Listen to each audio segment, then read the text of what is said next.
Wetwogereranga ekibiina kya National Unity Platform kivuddeyo ne kitangaza ku nsonga y'omukago gwa iPod oba Inter-Party Organizations for Dialogue. Ebigambo ebibadde byogerebwa nti ekibiina kino finally kyamaze ne kipondooka ne bajoyininga mu butongole omukago gwa iPod. Kakati bavuddeyo ne ba breakinga silence era ne boogera ebigambo ebigenda maaso n'okuba nga bikakasa n'okukonfaminga nti nedda tetunnaba kubeera nga tujoyininga omukago guno newankubadde nga kaweefube abakulu bamutaddewo amawulire gabadde gawandiise emikutu egy'enjawulo gyabadde gyogedde ebigambo ebyenjawulo byabadde bitandise okuwulirwa kyabakulu mu kibiina kya NUP bakkiriza nti era Dr. Lina Zedriga yagenze maaso n'okuba nga asayininga ku lwa Robert Kyagulanyi Ssentamu n'asayininga nti bajoyininze mu butongole omukago guno gwa iPod wabula babyegaanye era bategeeza nti newankubadde nga kaweefube oyo waali enteeseganya weeziri jjukira ekibiina kino bo baaseetinga dda obukwakkulizo bwabwe nti bwe tuba nga tuli baakujoyininga mukago gwa iPod bwe tuba nga tuli baakutuula ku mmeeza y'emu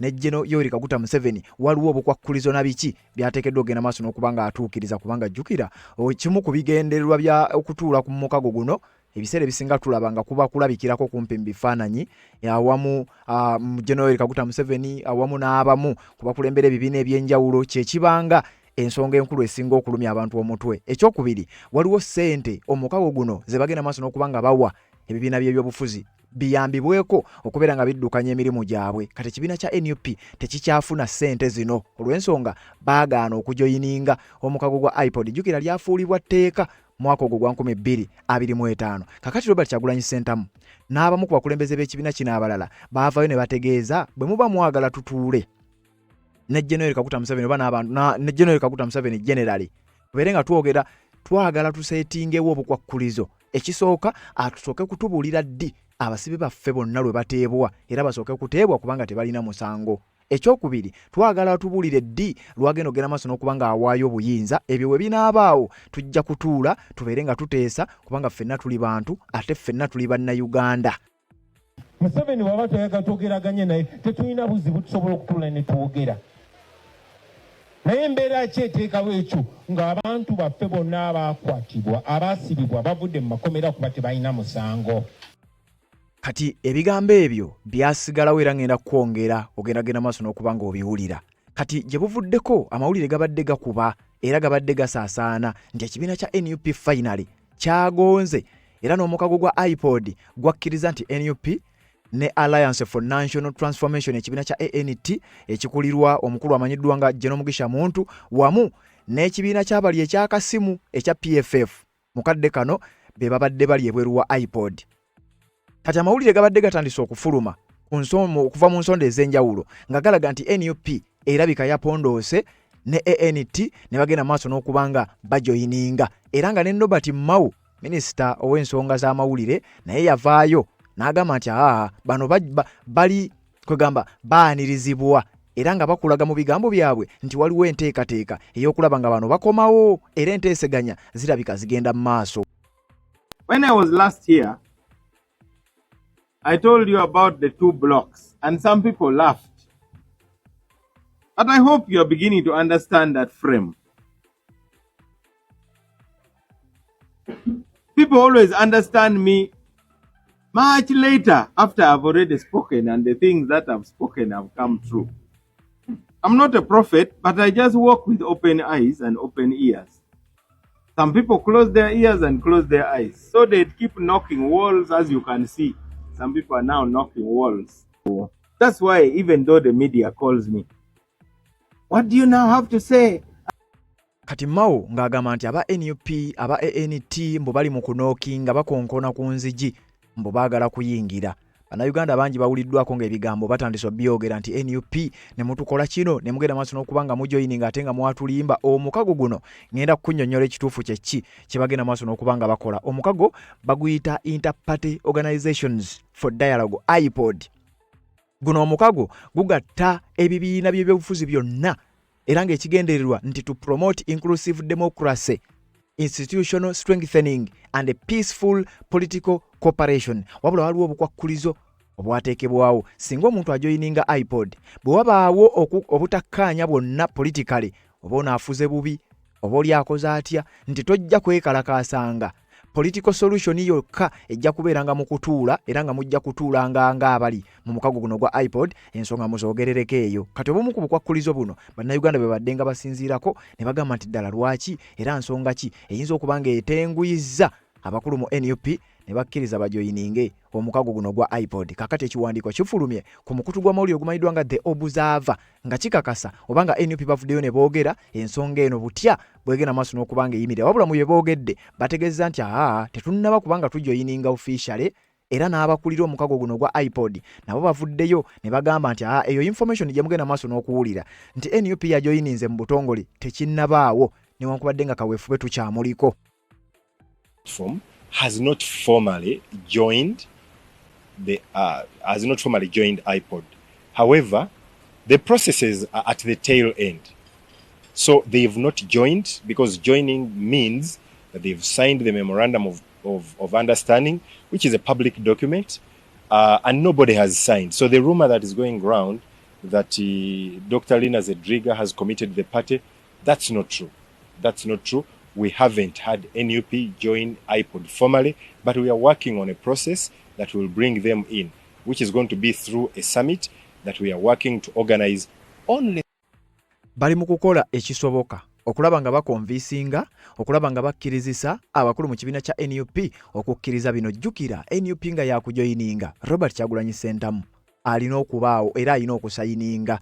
Wabula waliwo engeri endala ezigambibwa okuba nti zisobola okuyitibwamu oba oli awo akola nga acting party president asobola okukola omulimu ogwo n'agenda maaso n'okubanga asayininga. Ekyo tujja agenda maaso n'okukinoonyerezako tujje tukikuwe mu bujjufu bwakyo. Naye ng'amawulire genjagala okuwa NUP tennaba kubanga mu butongole ejoyininga omukago gwa iPod newankubadde nga kaweefube waali. Era ne minisita avunaanyizibwa ku nsonga eza ssemateeka ono nga si mulala ye Norbert Mao yatuuka okugamba gye buvuddeko nti ndi mu kaweefube era ngenda kukola ekisoboka okulaba nga abakulu bano tubakkirizisa okujoyininga ekibiina kino ekya national omukago guno ogwa iPod Interparty Organizations for Dialogue.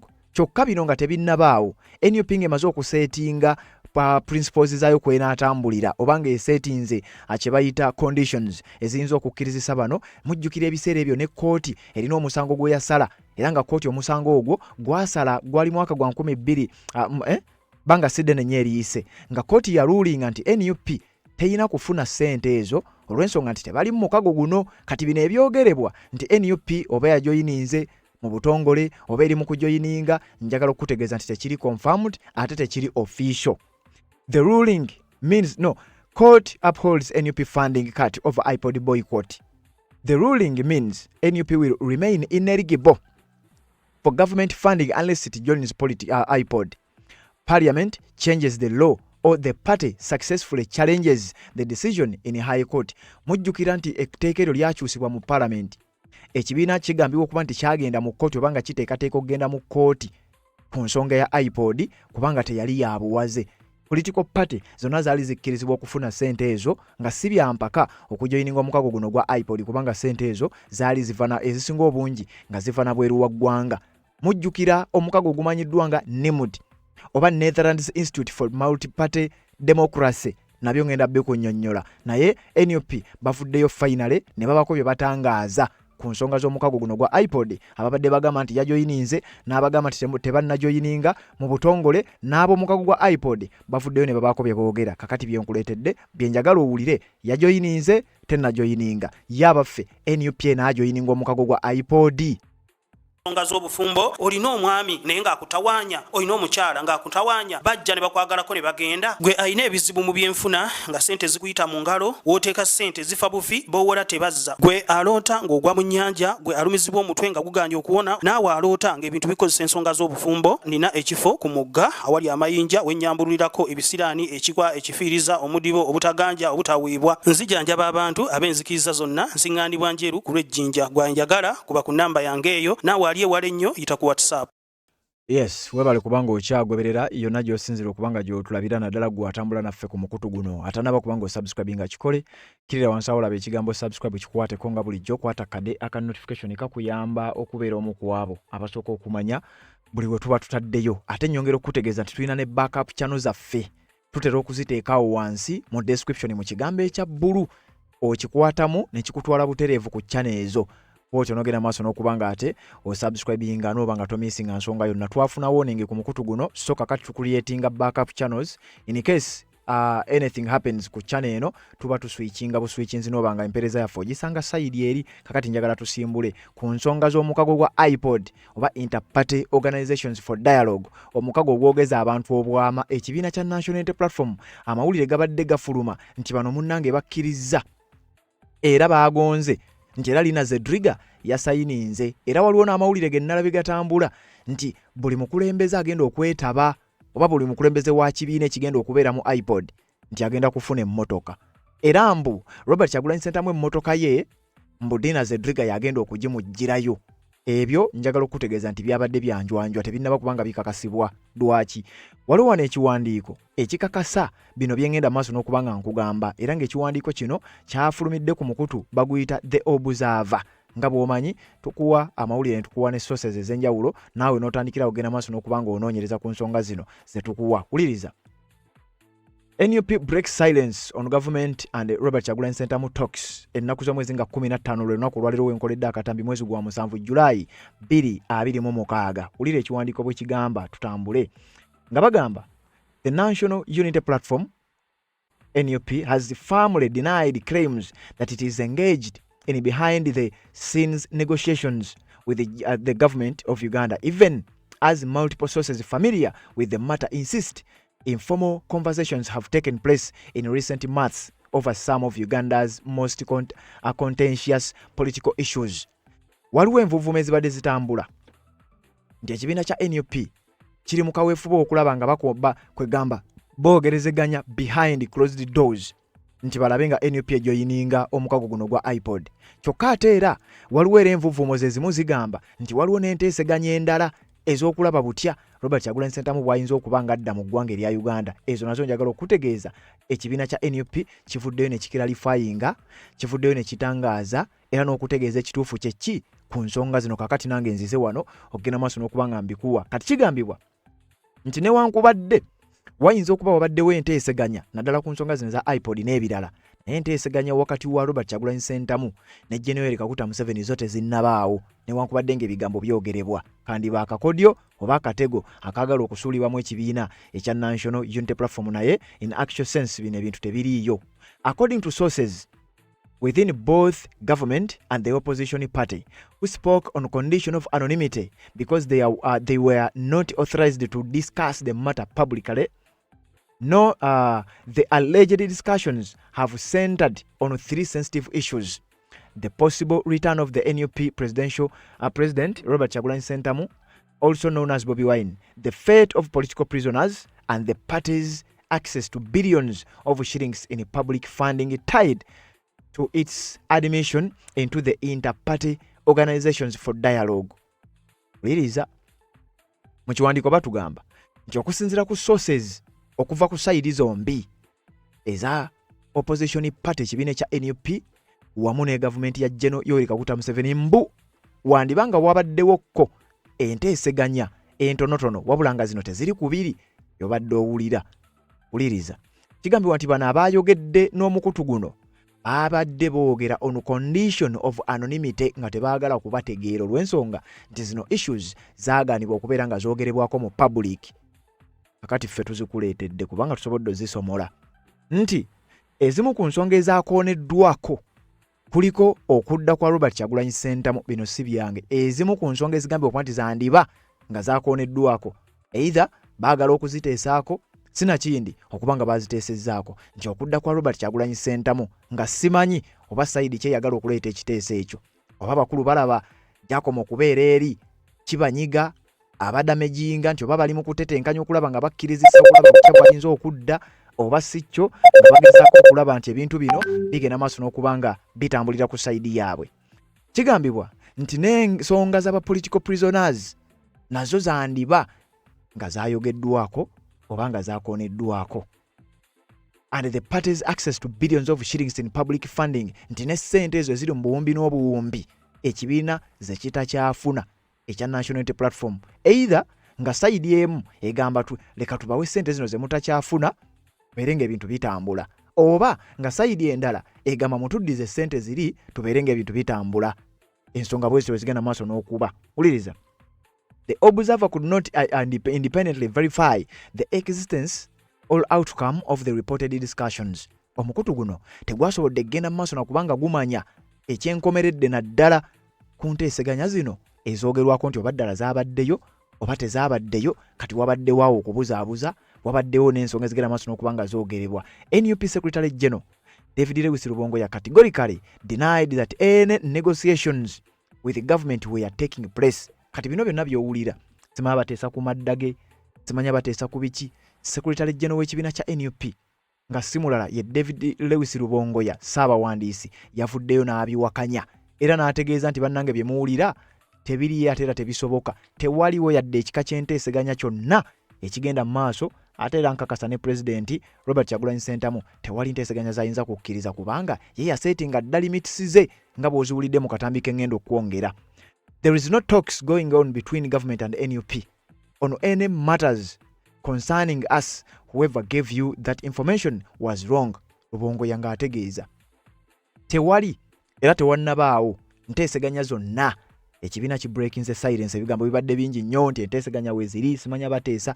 Rubongoya agambye tewali nteeseganya zonna, tezinnabaawo, tetuzisuubira kubaawo kubanga era teziriiwo wakati waffe ng'ekibiina kya NUP ne gavumenti ya General Yoweri Kaguta Museveni. David Lewis Rubongoya ng'agenda maaso n'okubanga ategeeza. Wuliriza nga bagamba the reported contacts according to the sources were informal rather than the structured negotiations. Nti enteeseganya zino okusinziira ku sources mbu zaabadde informal, nteeseganya zaabadde za mu nkukutu, so teziri structured oba kubeera formal oba official.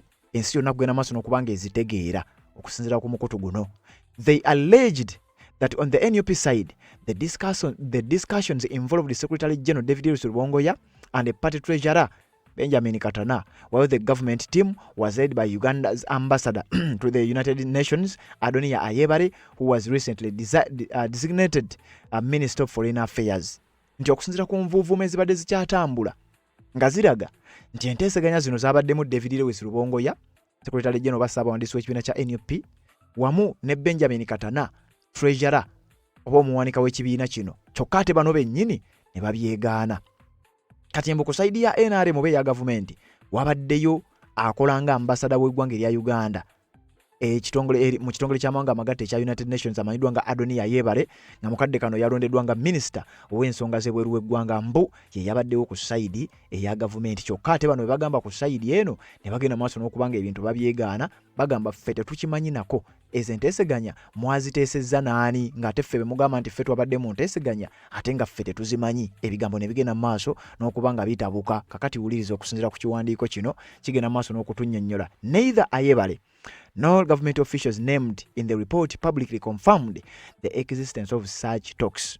Nti ne ku saidi eya gavumenti Adoniya Ayebare nti naye yeegaanye oba tannaba kuvaamu kigambo kyonna, oba ku saidi ya gavumenti omuntu yenna okuvaamu ekigambo kyonna ku nsonga zino eza enteeseganya ezo ezoogerwako. At the center of the reported discussions, the sources said, was the question of Kyagulanyi's return. Nti ezimu ku nteeseganya ze bagamba oba ze bagala okuteekawo mbu ge madda aga Robert Kyagulanyi Ssentamu babeere nga bagateesaako, newankubadde nga ye ng'omuntu tali wiringi, talagangako kabonero konna nti ali wiringi, era takyogerangako nti yandyagadde okuteesa n'omuntu yenna ku madda ge.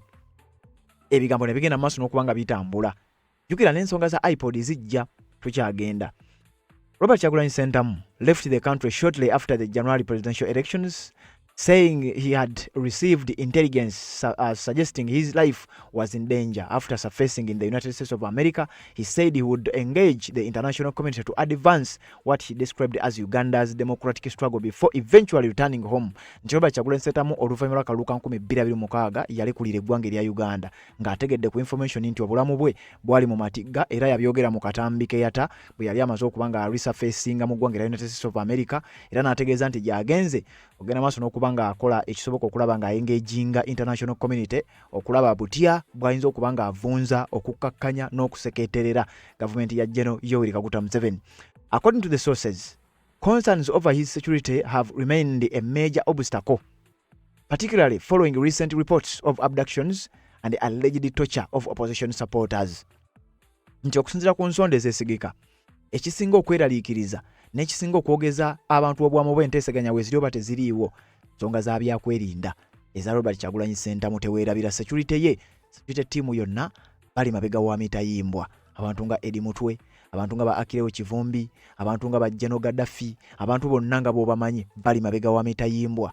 Ba Tasi Calvin abanyi gwe bamanyi nga Bobby Giant. Kigambibwa okuba nti security y'ensonga nkulu abasibe ab'ekibiina ekya National Unity Platform boyinza okuyita ba political prisoners n'engeri gye bawambamu bakulembeze banne Dr. Kizza Besigye, Elias Lukwago, Muhammad Muwanga Kivumbi, Alex Waiso Mufumbiro n'abalala. Nti kakati eyo nsonga nayo nkulu era nga yeetaaga okugenda maaso n'okubanga etunuulirwa. Kakati mbu ebiyinza okubanga byagala okuteesezebwako ezo ze zimu ku nsonga. The second issue allegedly raised during the conversations concerned people detained on political related charges. The NUP, the sources claim NUP pressed for the release of political prisoners, some of whom have remained in detention since 2021 general elections. Nti okusinziira ku sources ez'enjawulo, emu ku nsonga endala gye baatadde ku mmeeza mbu ebeerenga eyogerwako basibe b'ekibiina kya NUP abali mabega w'emitayimbwa ku nsonga z'ebyobufuzi.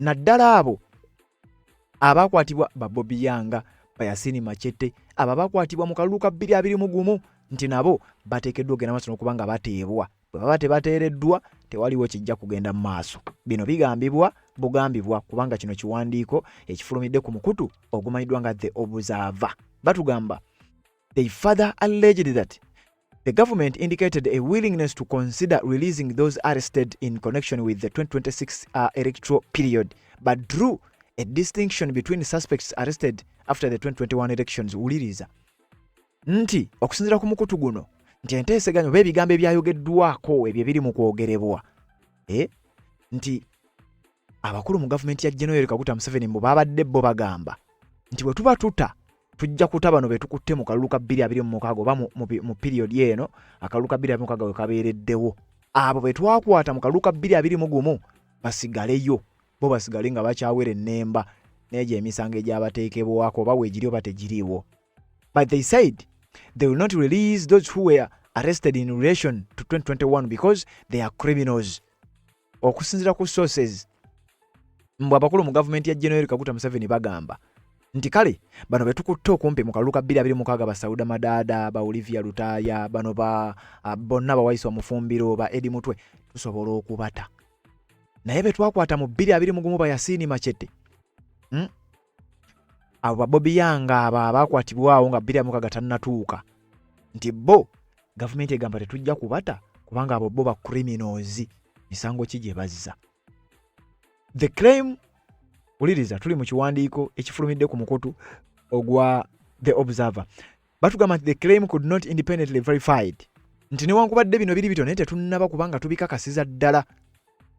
The issue has resurfaced publicly in the recent weeks following a statement by the NUP explaining why some detained supporters had accepted the plea bargain arrangements after prolonged periods in custody. Nti bino bigambo bigenze okuvaayo oluvannyuma lw'ekibiina kya National Unity Platform okubaako kyekyogera kwaba basibe abamu ku bo bewawulidde bagambibwa nti bandibanga baagala kukkiriza misango egyabateekebwako gavumenti y'omukulu amanyiddwa nga General Yoweri Kaguta Museveni. Wuliriza wano ensonga endala esinza otuleeta enkulu wano mu kiwandiiko ekyafulumye. The third issue identified by the sources concern public funding available to political parties represented in parliament through iPod.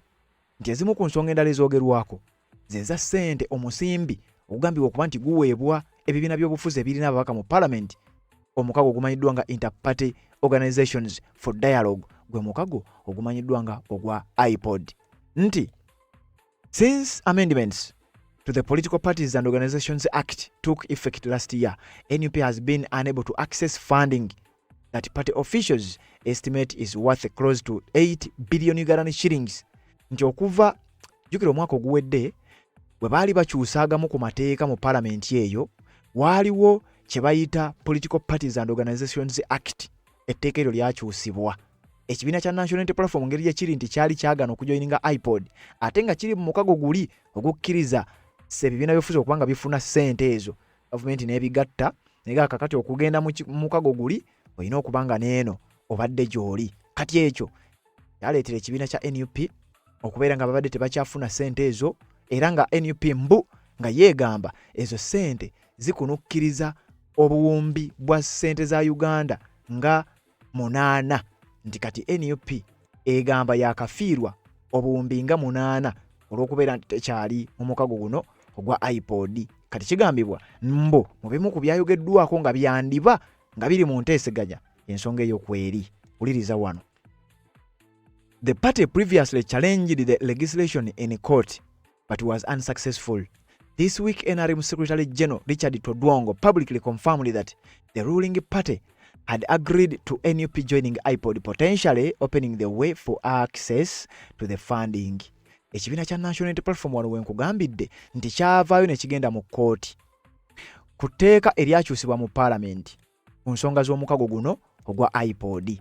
Era kkooti yaluulinga NUP omusango ne gubanga ogugisinze nti lwaki mwagaana okujoyininga iPod, era nga kiraga ti NUP yali tegenda kuddamu kubeera ng'efuna ssente ezo. Kati Richard Todwongo yavuddeyo n'ategeeza nti ffe nga NRM twabakkiriza bajoyininga omukago guno bwe baba baagala, naye ate okuzzaako Kemabega Robert Kyagulanyi Ssentamu n'abamu ku bakulembeze mu kibiina kino baali baavaayo dda ne basetinga boundaries era ne bategeeza ensi biki bye twagala bwe tuba nga tuli baakujoyininga mu mukago guno, oba nga tuli baakwogera ne mukama wammwe nga bwe mwandyagadde bibe, kitegeeza tulina bye twagala. Kooti oluvannyuma lw'okusala etteeka lino okuvannyuma lw'okukyusibwa mu Parliament, NUP yaddukira mu kooti era newankubadde omusango baagusala nga NUP esingiddwa eyina okuba nga yagenda n'ejulira ensonga eno n'egenda maaso n'okuba nga ewanvuwa. Court upholds NUP funding cut over iPod boycott. The ruling means NUP will remain ineligible for government funding unless it joins iPod, Parliament changes the law, or the party successfully challenges the decision. Parliament etteeka lyakyusa lina okuba nga likyuse NUP ebeerenga bwe batejoyinize iPod tegenda kufuna ssente, oba si kyo NUP erina okugenda maaso n'okuba nga ejoyininga. Kampala High Court has dismissed a case filed by the National Unity Platform challenging the withdrawal of government funding from political parties that are not members of the inter-party organizations for dialogue. Kooti enkulu mu Kampala yagoba omusango gwa NUP gwe yali etaddeyo ng'echallenginga ekya gavumenti okujjayo okulekeraawo okuteeka ssente eziri mu mateeka zeteekeddwa okuba ng'ewa oba ng'evujjirira ebibiina by'obufuzi naddala ebyo ebirina ababaka mu Parliament. Kooti bino yabigoba. Justice Collins Acheram ruled that the Electoral Commission and the Attorney General acted within the law when they stopped releasing public funds to the NUP following amendments to the Political Parties and Organizations Act in 2025. Nti omulamuzi wa kooti eyo byeyasala byali mu mateeka, oba kooti byeyasala byali mu mateeka, era nga njagala okutegeeza nti omulamuzi yagoba keesi eyo ng'agamba nti bino bye baakola akakiiko k'ebyokulonda okugaana okuwa NUP ssente baakikola mu mateeka, nti ne Attorney General okugenda maaso n'okuba ng'akola ekyo kye yakola naye yakikola mu mateeka. Mu bufunze NUP ne gugikka mu vvi, era okuva olwo paka olwaleero kigambibwa nti yakafiirwa obuwumbi billions eza siringi za Uganda obuwumbi 8 mulambirira. Kati bino nga byakabaawo abakulu batugamba nti NUP ate kati eyagala yekubye enkyukira eyagala kujoyininga. Soko owulirize kano. NUP led by Robert Kyagulanyi Ssentamu, also known as Bobi Wine, has repeatedly rejected membership in iPod, describing the forum as ineffective and incapable of addressing Uganda's major political disputes. Robert Kyagulanyi Ssentamu n'abamu ku bakulembeze mu kibiina kya NUP ebbanga lyonna babadde nga baagaana era nga tebakkiriza kujoyininga mukago guno ogwa iPod, era ng'ensonga enkulu kwe kubeera nti omukago guno bagamba teguli capable kimala kugenda mu maaso nakubanga gusolovinga ebizibu bya bannayuganda. Era okuzzaako Kemabega, Robert Kyagulanyi Ssentamu yatuuka n'okwogera lumu amawulire gano gaali ga NTV ng'akakasa nti otuba kubanga mu kujoyininga omukago guno gwa iPod ensonga enkulu yakwogerezeganya ng'abakulembeze. Ye Robert Kyagulanyi Ssentamu agamba tuli wiiringi era tuli bamalirivu okutuula ne Mwami Museveni twogere naye ku bukwakkulizo. Ekisooka kwe kuta abantu baffe ba political prisoners bonna kubanga tebalina musango. Ekyokubiri kwe kugenda maaso ye nga General Kaguta Museveni n'abanga akkiriza abuulira eggwanga ddi era atya bwagenda okuva mu buyinza nti ffe twagala tutuule wali batukube bukubi kifaananyi ng'abalala bwe babadde bakola, twagala atubuulire mu bye twagala okuteesaako atubuulire ddi lwagenda owaayo obuyinza kye kiba kisooka ku mmeeza bate ba political prisoners kuba tebalina musango. Ekyokusatu baagala bakikole publicly ng'ensi eraba, si byakudde eri mu State House ne mutugamba bye mutugambye ne mujja ne mulaga ensi tuteesezza. NUP yategeeza nti bweba yakwegatta ku mukago guno gavumenti erina waakiri okusooka okuyimbula abantu baayo abakwatibwa ku misango gy'ebyobufuzi ate nga n'ekyaddi Pulezidenti Museveni lwawaayo obuyinza kirina okubeera ku mwanjo gw'ebyo ebiteesebwako. Museveni waba toyagala twogeraganye naye tetulina buzibu tusobola okutuula ne twogera. Naye embeera ki eteekawo ekyo ng'abantu baffe bonna abaakwatibwa abaasibibwa bavudde mu makomera kuba tebalina musango? Wadde nga NUP yali yerema okwegatta ku iPod yasigala egabana ku nsimbi eziweebwa ebibiina ebirina ababaka mu Parliament era ng'okusinziira ku bungi bw'ababaka baayo NUP yafuna obuwumbi bw'ensimbi za Uganda obusoba mu 3 mu mwaka gwa 2022. Kunga Kampala kunga. Mu mwaka guno Parliament yakola ennongooseza mu tteeka erirungamya ebibiina by'ebyobufuzi li Political Parties and Organization Act nga mu nnongooseza zino iPod yazibwa mu mikono gya gavumenti nga kikakata ku buli kibiina okugiyingira era ne wateekebwawo n'akawaayiro akagamba nti ekibiina kyonna okuddamu okufuna ensimbi eziva mu gavumenti kirina okuba mu mukago gu iPod ate nga kyenyigira ne mu nteekateeka z'omukago zonna. Wadde nga NUP yasooka n'esimbira ennongooseza zino ekkuuli era nekalambira obutegatta ku iPod kyaddaaki epondoosa okuyingira omukago nga bakulembeze ba NUP bagamba kino bakikoze kugondera nnongooseza ezaakolebwa mu tteeka. Bagenda ne bakyusa etteeka, ne bagenda mu Parliament ne bakyusa etteeka ne bafuula iPod kitongole ekya gavumenti.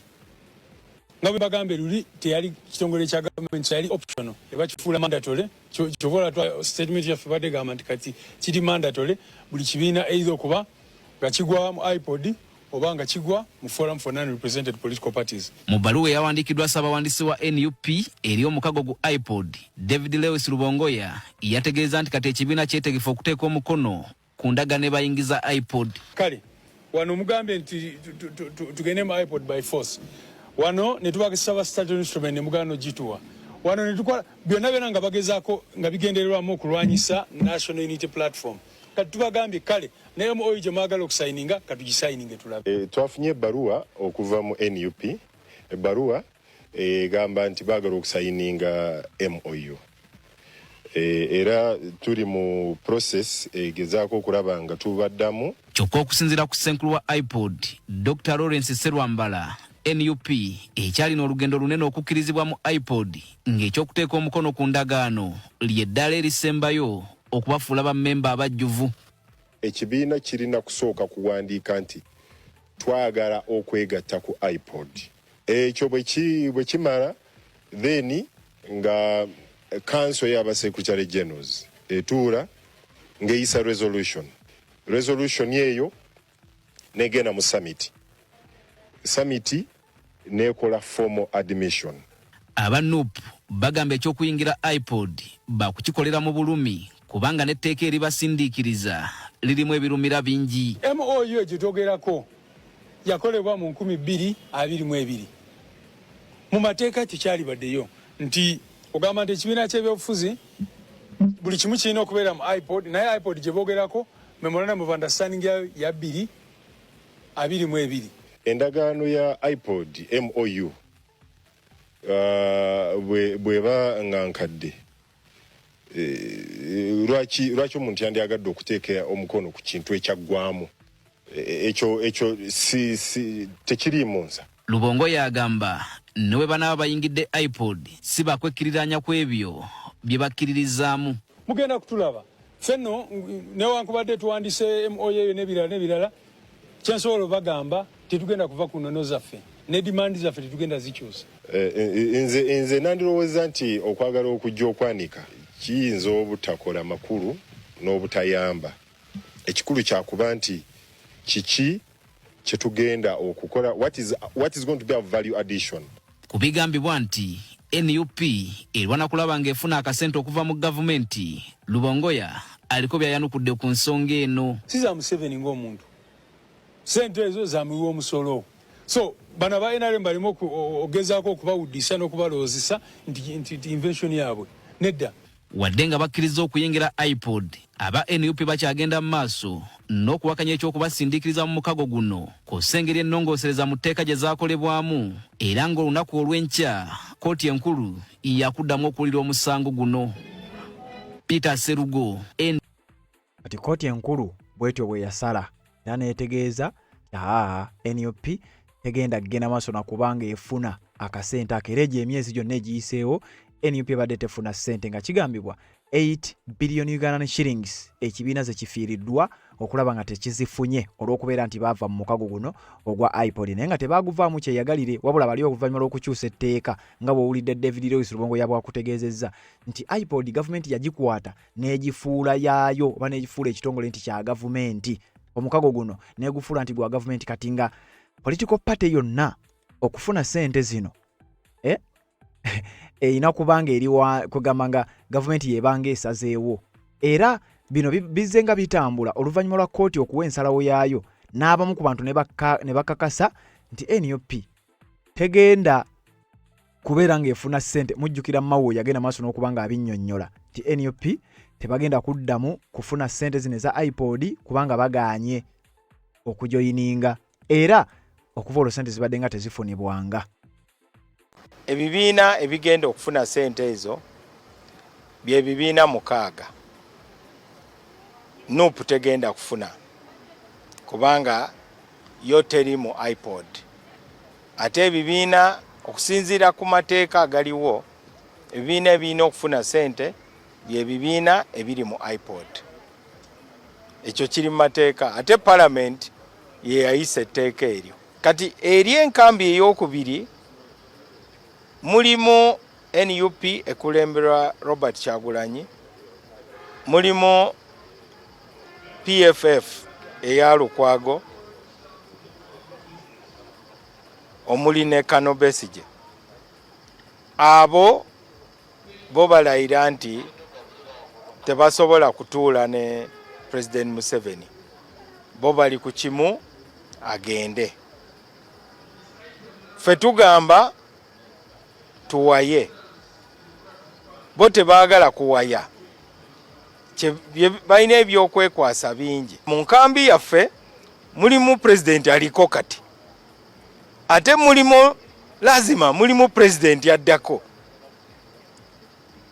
Kati enkambi eri temulimu President aliko naye bo balooza nti mulimu President yaddako.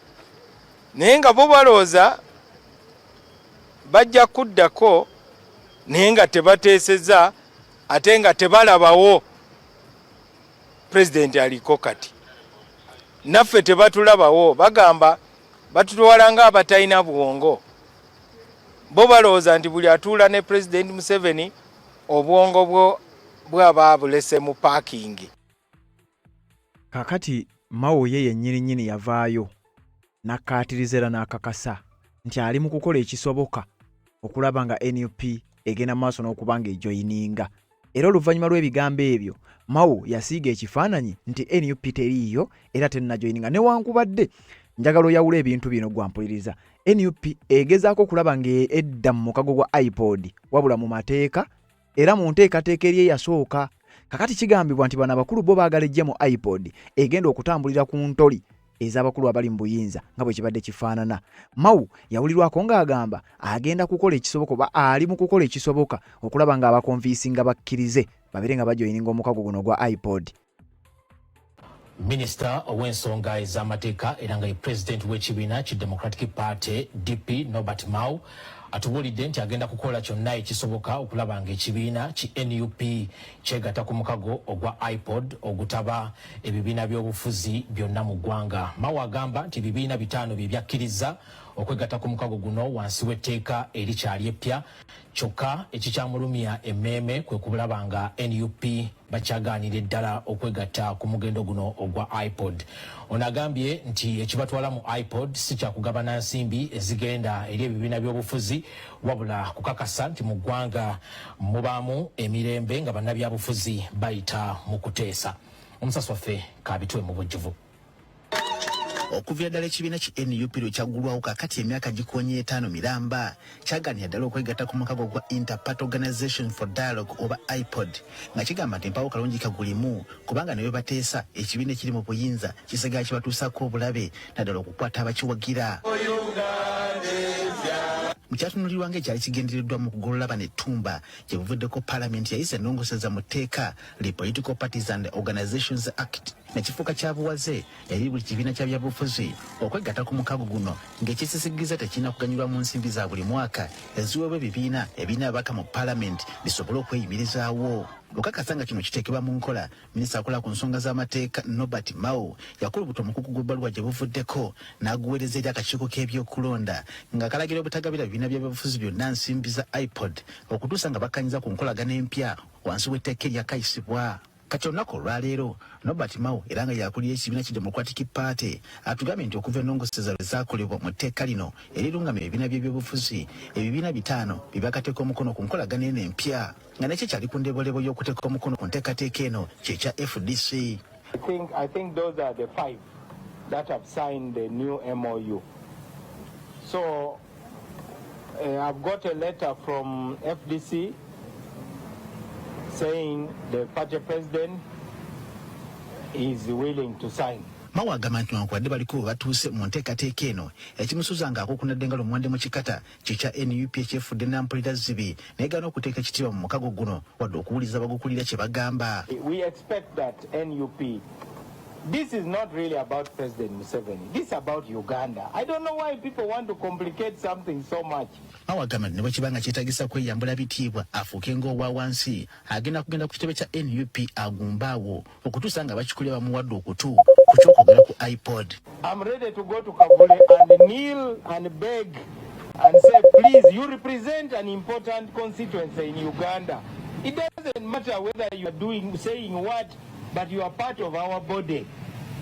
So I'm willing to kneel before the political parties for the sake of the future of Uganda. Ono awakanyiza ebigambibwa nti iPod yeesigamye ku kyakugabana nsimbi mu bibiina by'ebyabufuzi n'akakasa nti kibagatta ku iPod kwagala mirembe na nkwatagana naddala nga boogeraganya n'ekibiina ekifuga. Kino ekintu si kya ssente, tikufuna ssente wabula kugatta bannayuganda na kubeera n'omutima gw'okwogeraganya. Omuntu asobole okutuula n'omuntu gw'atakkaanya naye osanga onoosobola okumumatiza akkirize by'ogamba. Kyokka Mao akyogedde lwatu nti bonga DP ensimbi za iPod bazaagalira ddala era nga bakulwa n'okulaba nga bannaabwe babegattako omukago gusobole okuggumira. We all need that money. I'll be the first to say it. As DP we need that money. Maybe others don't need it. But for us we need it. And that's why we will struggle to continue being members of iPod. Abakulira ekibiina ki NUP bazze bakyogera lunye nti mpawo kigenda kubasikiriza wadde okubakaka okwegatta ku mukago guno gwa iPod bo gwe balumiriza nti mpawo kalungi kagulimu newankubadde nga gwali guzimbiddwa ku mulamwa gw'okuteesa emirembe. Si nti tetwagala kuteesa naye ebiseera ebisinga n'okuteesa kuno ekivaamu kyekiriwa. Baateeseganya kuviira ddala iPod lwatandika myaka gisi mu 15. Tewali bitambula birungi, ebyobufuzi tebitereera, abavuganya bakubibwa n'ebirala. Ye abaffe abagamba nti bo okuteesa bakwagala nnyo mu Paalamenti tuteesezaayo. Lwaki ebiteeso bye tuteekayo tebabiwa kitiibwa? Mu kiseera kino ebibiina ababaka mu Paalamenti bibadde bigabana ensimbi obuwumbi 35 buli mwaka ng'ekibiina ekisinga okuba n'ababaka abangi mu Paalamenti ki NRM kyekitwala ettereetebbwa eddene. NUP ebadde esinza ababaka bangi ku ludda oluvuganya gavumenti n'eryoka egoberera kyokka bino byonna byakomye mu tteeka ekkadde kakana ekibiina kyokka ekiri mu mukago guno kyekyokuganyulwa mu nsimbi zino. Kati oluvannyuma lw'ezo emboozi zonna n'ebigambo ebyo byonna byogenze maaso n'okubanga owulira ekibiina ekya National Unity Platform kigambibwa nti kati NUP n'ekibiina ekya ANT oba Alliance for National Transformation byagenze maaso n'okubanga bisaabumiitinga empapula zaabwe oba okusaba kwabwe okubeera nga bajoyininga omukago guno gwa iPod. Era mu bigambo ebyo bano we basinzidde ba Nobert Mao ne bakakasa nti kituufu NUP ejja nga bonna bakulaga nti basanyufu nnyo era baagala nnyo okulaba nga NUP eyingira okusinga NUP ate yo bwe yandibadde eyagala ogenda maaso n'okubanga eyingira. Wano waliwo ensoga eyogenda maaso n'okubanga owuliriza. National Unity Platform and ANT submitted requests to join iPod membership. The iPod committee responsible for handling the matter has completed assessment and recommended that the two parties be admitted. True that NUP and ANT have joined iPod. Admission is not yet complete, but the recommendation of Council to submit for the admission of NUP is done. iPod Executive Director Dr. Lawrence Kabagabe says iPod is awaiting the meeting of party leaders for the final decision. This MOU has a process through which a political party gets admitted or joins iPod. Now, if along the way there was an oversight or there are a few things that a political party did not fulfill, then Summit can flag them. And once Summit flags them, then it will direct us on the next step of looking at NUP getting on board and ANT for them to bring out these grievances, the issues, in a manner so that the issues are resolved in a manner that is civil and that is through dialogue.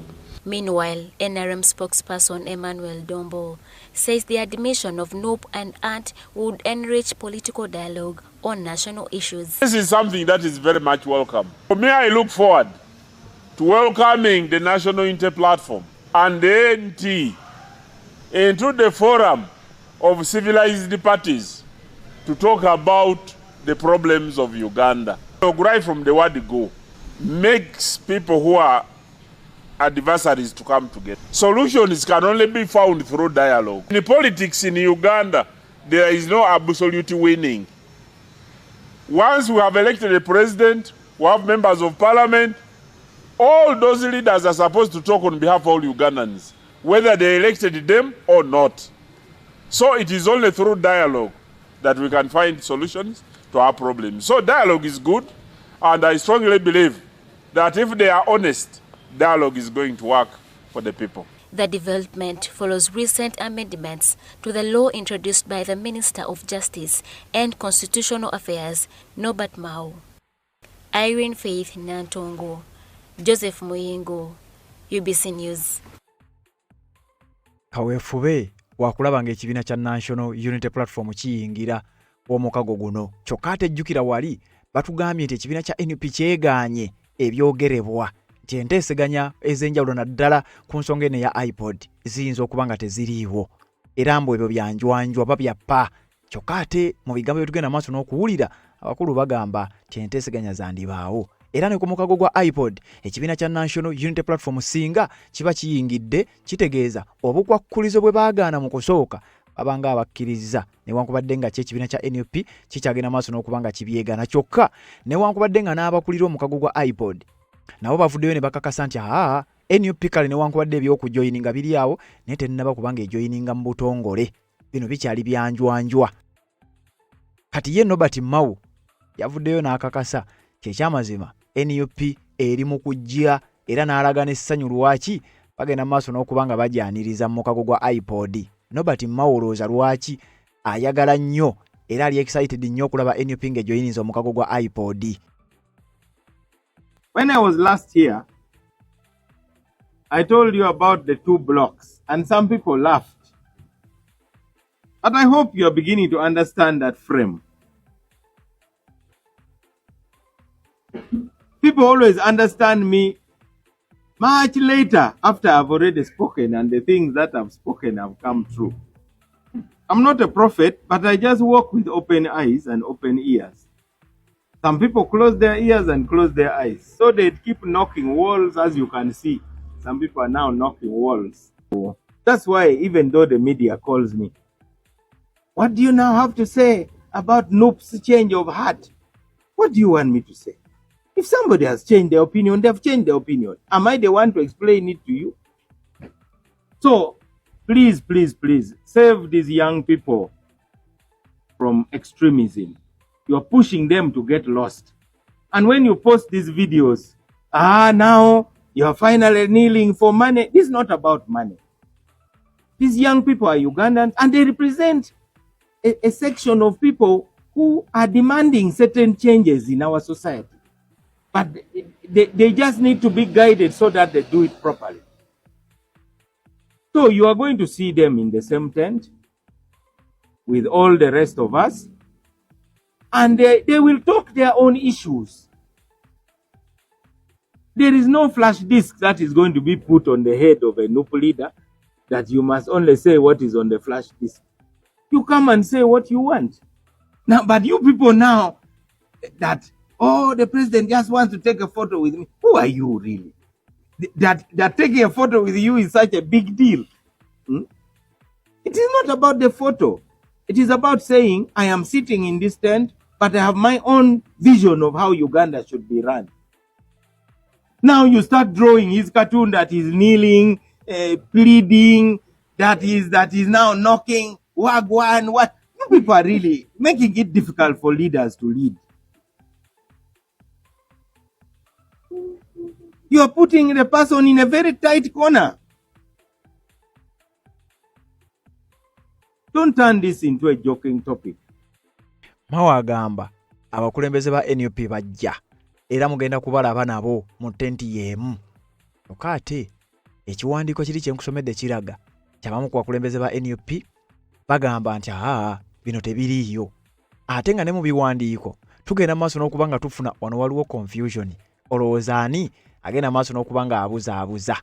NUP yajoyininze oba yakkiriza okujoyininga olutuulo oluddako tugenda kubalaba wamu ne Nobert Mao ne General Yoweri Kaguta Museveni n'abalala nga bali mu tenti yemu, oba bigambo tusooke tulindeko kugenda maaso n'okuba nga tubijajinga naye ng'ekiwandiiko kinnyonnyola. Wabula n'abamu ku bakulu mu mukago guno ogwa iPod bavuddeyo nga bakakasa nti NUP yasaba okujja ejoyininge naye tennaba kubanga ejoyininga officially kubanga waliwo ebitannakutuka ebyo okusinziira ku information ejennina kigambibwa nti Robert Kyagulanyi Ssentamu signature ye erabika tennafunibwa nga kirabika ye kyagaanye ebintu bino okubeera nga bifuuka fomo oba nga bifuuka official nti kakati NUP yakomyewo mu mukago guno ogumanyiddwa ng'ogwa Inter-Party Organizations for Dialogue oba omukago ogwa iPod, ekibiina kya National Unity Platform n'omukulembeze wakyo Robert Kyagulanyi Ssentamu gye bagambibwa okuba nti kati bajoyininze dda. Wabula abakulu mu iPod bagamba nti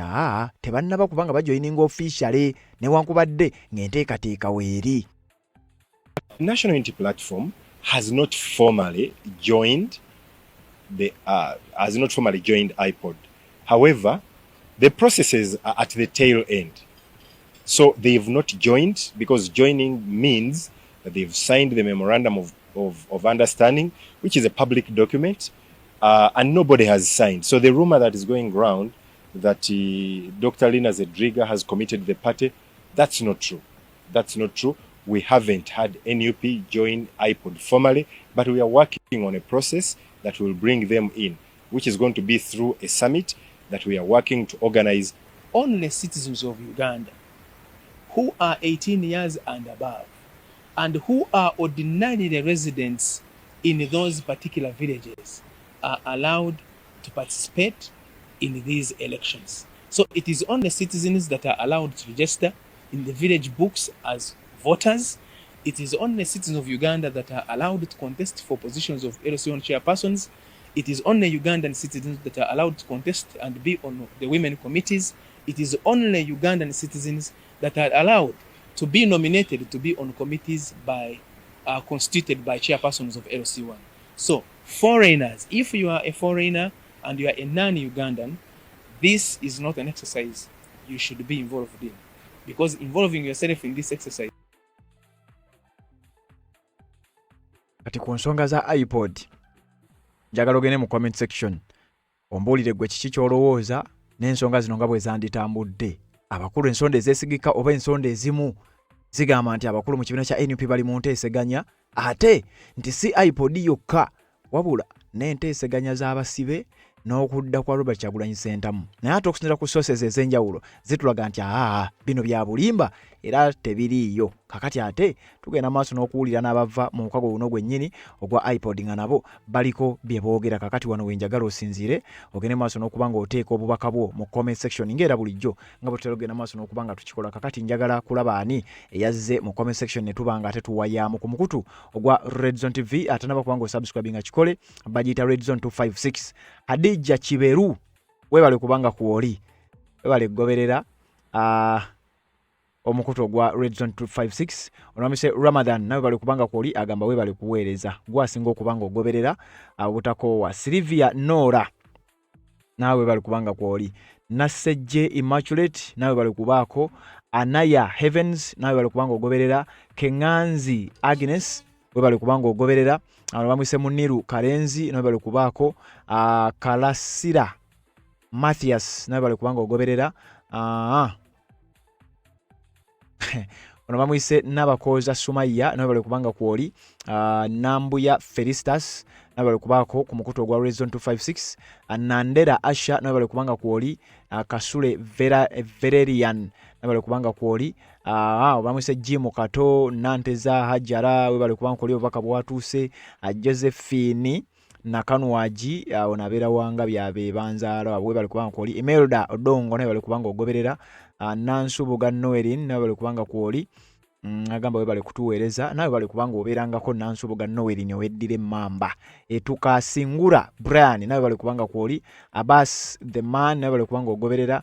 Nanyonga Sharuwa onabeera Wanyonyi we bali kubanga nawe kuoli ku mukutu guno. Rugumayo Erolias nawe bali kubanga kuoli. Victoria Nanyunja we bali nawe kubanga kuoli ku mukutu. Scovia Motibwa we bali kubanga ogoberera. Shamia Nasozi we bali kubanga kuoli ku mukutu guno. Ono bamuyise Agnes Joey nawe bali kubanga ogoberera. Semwogerere Ronnie nawe bali kubanga kuoli. Mwijuka Dickson we bali kubanga ogoberera. Nsamba Patrick nawe bali kubanga kuoli. Ono bamuyise Luciana Wambi nawe bali kubanga ogoberera nga bulijjo. Farida Davis nawe bali kubanga kuoli. Message yatuuse bulungi nnyo n'abalala mwenna abagenda maaso n'okubanga muteeka obubaka bwammwe ku mukutu guno. Wabula ate mu ngeri y'enjawulo njagala okutumira ku bantu bemmanyi ababeera ku mukutu guno bagoberera okuva ku nsonga gye tutaddeyo, bagoberera ebigenda maaso mu ggwanga erya Uganda. Ntandika ne maame wange Mama Kevin okuva e Switzerland we bali kubanga gy'oli n'okubanga tova ku mukutu guno ate n'okugoberera ennyo ebigenda maaso mu Uganda. We bali kuwagala nsi yo we bali kubeera ku mukutu gwaffe. Mami wange Mami Elizabeth okuva e UK kwagala nnyo munnayo bali kubanga obeerayo ate era n'okugoberera ebigenda maaso mu nsi yo ate era n'okwagala ensi yo we bali kubaayo. Mami wange Mama London we bali kubaako. Mama Joy nkwagala nnyo we bali kubanga ogoberera omukutu guno n'okubanga ate ogoberera ebigenda maaso mu nsi yo n'okujagala ennyo. Mami Irene okuva e Spain nawe bali kubanga obeerako n'okugoberera obutakoowa ku mukutu guno n'okujja n'oteekako kkone ku bubaka. Muzeeyi wange David Mukasa okuva e UK nawe bali kubanga gy'oli. Hajati Sheira okuva e US we bali kubanga gy'oli.